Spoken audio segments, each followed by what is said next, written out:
certain people to be just not loyal and other people to be wonderful citizens like Mr. Tolman. And more or less that's exactly what happened. The special committee that was created did say that some were very cooperative and they recommended they be continued, and some were uncooperative. So Mr. Sproul extrapolated that by saying the uncooperatives people should be dismissed.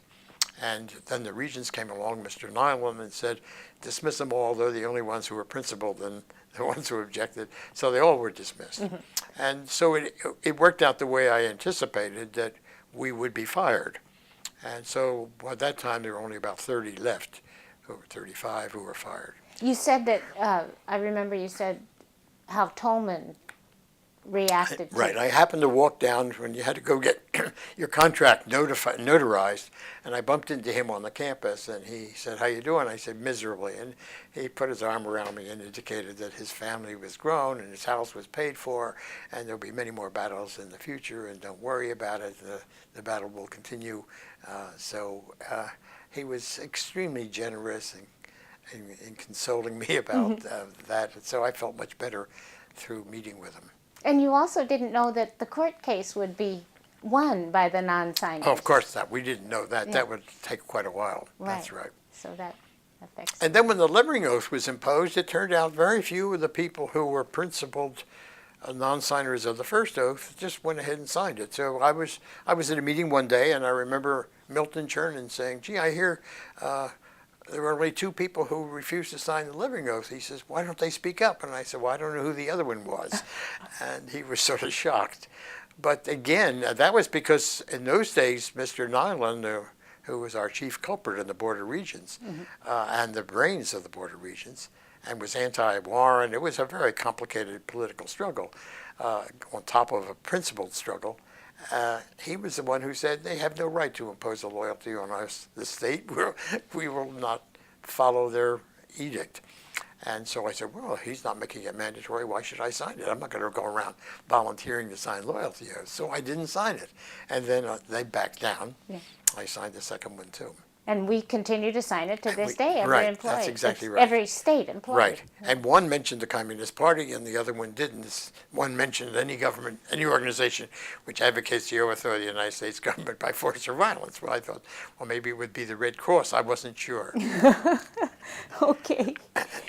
Well, it's quite an epic in the university's history, I think. Oh, yes, it was, and we made lasting friendships. I mean, at periodic intervals, you get a phone call from a friend. I mean, Tenbrook in particular would call me up at periodic intervals about a problem. For example, he was very active in the blind. One day he called me up and said, Howie, I've got a problem with a blind guy who can't get a job in science. And well, I want to get your opinion of him. So he gives me the guy's name, and I said, I never heard of him. And his comment immediately was, well, the hell with him, and he can't be any good if you didn't hear of him. So we used to talk about, there was a very famous blind biochemist at the Rockefeller Institute in New York, and it was quite clear that Tenbrook was not enthusiastic about, he knew him because of his affiliation with the blind, but he wasn't enthusiastic about him because this blind person felt that they were entitled to special privileges. And Tenbrook didn't believe that just because you were blind or because you couldn't walk, because you were a polio victim, you should get special treatment.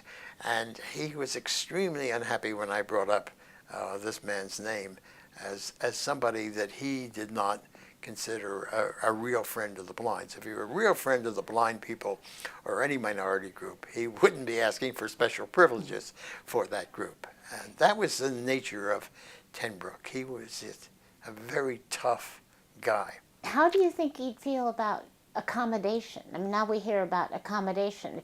Maybe you need assistance with a certain aspect of your job if you have a disability.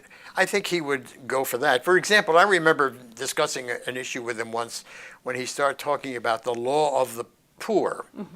And I said, hey, Chick, don't you mean the law for the poor?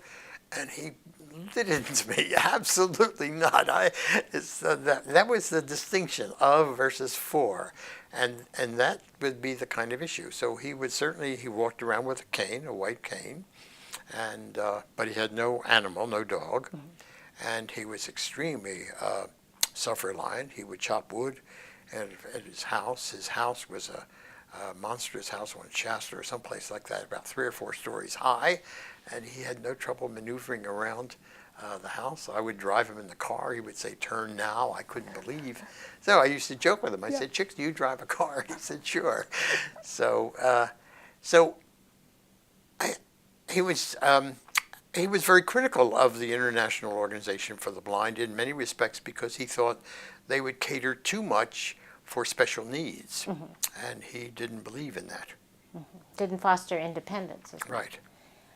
Did you have the sense that or did he ever say that his interest in civil liberties that he applied, the Japanese internment and many other things, may have grown out in part of his own experiences as a person who was blind, as yours in part is related to He never did do that, but I think I have a feeling that's how some of it materialized. When he went to law school, he was already blind, completely blind, so he needed assistance, and I have a feeling he thought about those issues from the very beginning. And he was extremely active working in social welfare. I thought he was way ahead of his time with regard to social welfare. He worked for Warren, so he knew something about the state laws about social welfare. And I used to contrast him at discussions at home with Milton Chernin, who was a wonderful, sweet guy who was dean of the School of Social Welfare. But as far as I was concerned, Chick Tenbrook was way ahead in his views about social welfare. So I have a feeling he was very concerned about that. So he knew the ACLU people very well. When a later development came along, the so-called Katz case, Chick Tenbrook steered me immediately to Ernie Bessig, the head of the ACLU in Northern California, which fought the Japanese relocation issue. So he knew all these people very, very well.